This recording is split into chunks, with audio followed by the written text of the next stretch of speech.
Hello दोस्तों, कैसे हो आप सब लोग। उम्मीद करता हूँ बहुत ही अच्छे होंगे। दोस्तों, हम हैं अनिरुद्ध ए के आर फनी ब्लॉग चैनल की और एक नए वीडियो में आप लोगों की स्वागत है। आज हम हैं दोस्तों माना गांव में। सरस्वती और अलकनंदा नदी के संगम स्थल पर बसा हुआ है ये खूबसूरत सा माना गांव। मेरे प्यारे भारत देश का शुरुआत यही से होता है। इस माना गांव को भारत का पहला गांव माना जाता है। इसी माना गांव से दोस्तों स्वर्ग की ओर जाने का रास्ता बना है। महाभारत की युद्ध समाप्त होने पर सभी पंच पांडवों ने इसी रास्ते से स्वर्ग की ओर गया था दोस्तों। सरस्वती नदी के उस पार जाने के लिए भीम ने जो बड़ा सा पत्थर की चट्टान इस्तेमाल किए थे, आज भी यहाँ पर वर्तमान है। इसे भीम पुल बोला जाता है। और इसी गांव में भगवान गणेश जी की एक बहुत ही प्राचीन गुफा है। उसी गुफा में भगवान गणेश जी ने खुद अपने हाथों से महाभारत को लिखा था। और इसी माना गांव में 5330 साल पुराना ऋषि महर्षि वेदव्यास का एक प्राचीन गुम्फा है, जिसे व्यास गुम्फा बोला जाता है। देखिए दोस्तों, ये है भारत का पहला चाय की दुकान। यही से भारत का शुरुआत होता है। बद्रीनाथ धाम की दर्शन हो जाने के बाद सभी भक्तजन माना गांव की ओर चलते हैं। तो हम भी बद्रीनाथ मंदिर में पूजा पाठ करके माना गांव की ओर चले।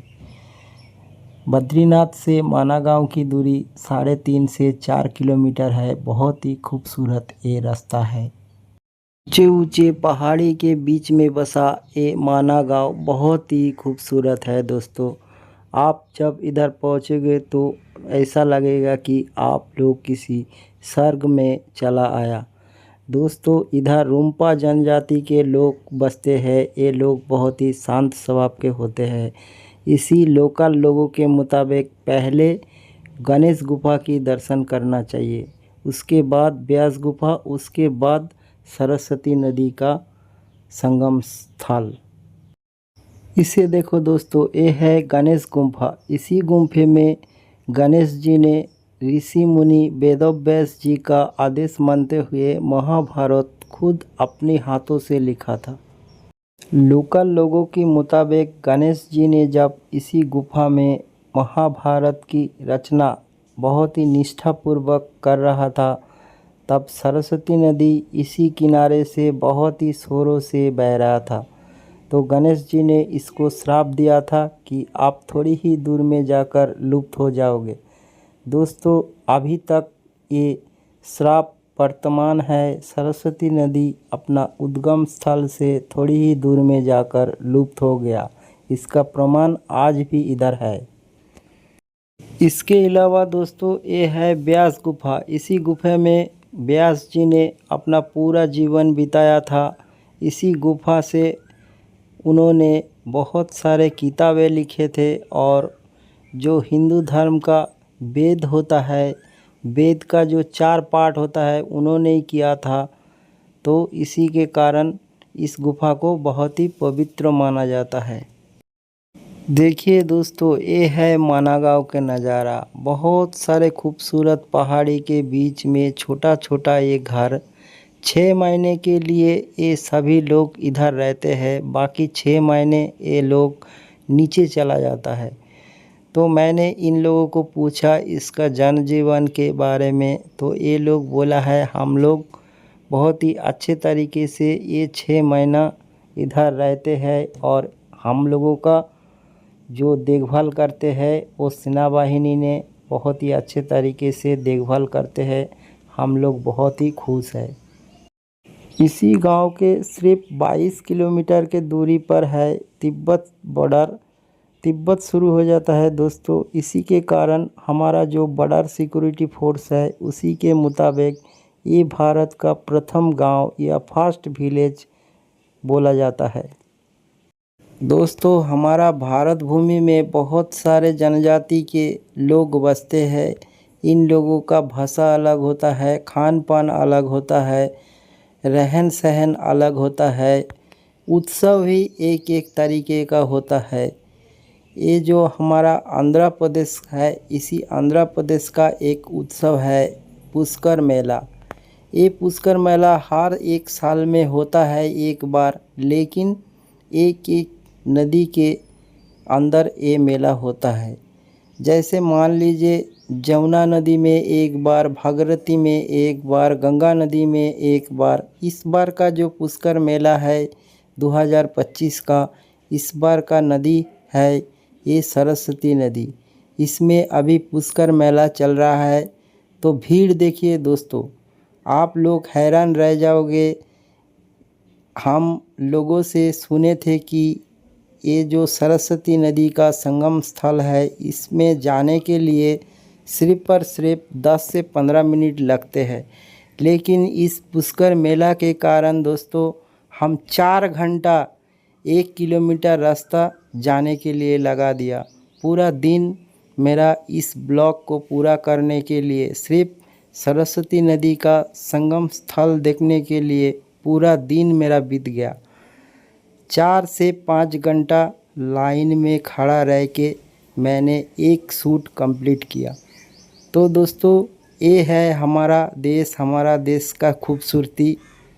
आप लोग इस ब्लॉग को ज़रूर पूरा देखना और मेरा जो एक पूरा दिन का जर्नी आप लोग मुझे सपोर्ट करना। दोस्तों इसी रास्ते से पांडवों ने अपना पूरा जीवन त्याग करके स्वर्ग की ओर चला गया। दोस्तों पूरा भारतवर्ष में सरस्वती नदी इसी माना गांव में ही दिखता है। इसके बाद दोस्तों ये नदी पाताल लोक में चला जाता है। इसके अलावा किसी भी जगह पर सरस्वती नदी नहीं दिखेगा। देखिए दोस्तों ये है सरस्वती नदी का उद्गम स्थल। इसी उद्गम स्थल से थोड़ी ही दूर में जाकर ये नदी पाताल में चला गया।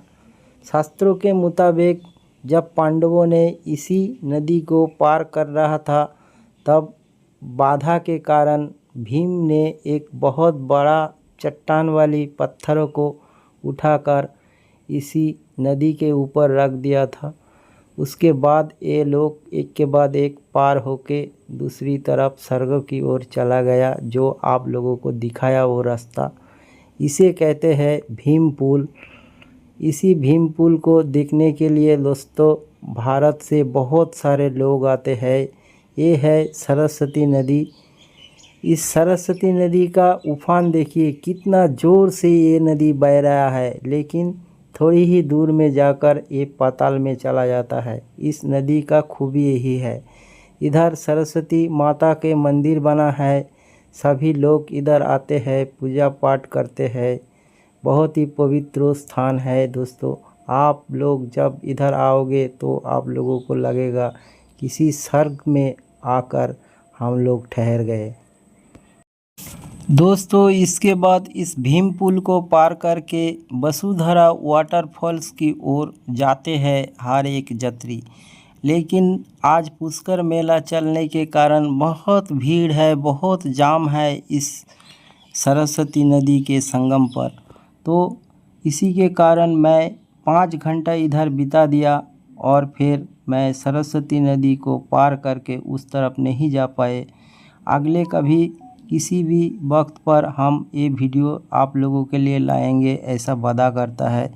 देखिए दोस्तों ये है सरस्वती नदी का एंड। यही से सरस्वती नदी पाताल लोक में चला जाता है। और जो मैंने सरस्वती मंदिर वाला वीडियो दिखाया, वहाँ से सरस्वती नदी का उद्गम स्थल शुरू होता है। यही से आकर ये नदी पाताल लोक में चला जाता है। तो दोस्तों आज का वीडियो यही तक ख़त्म करता हूँ। आशा करता हूँ कि बहुत ही अच्छे लगे होंगे ये वीडियो आप लोगों को। अगर अच्छा लगे तो मेरा वीडियो लाइक शेयर कमेंट करना, मेरे साथ बने रहना।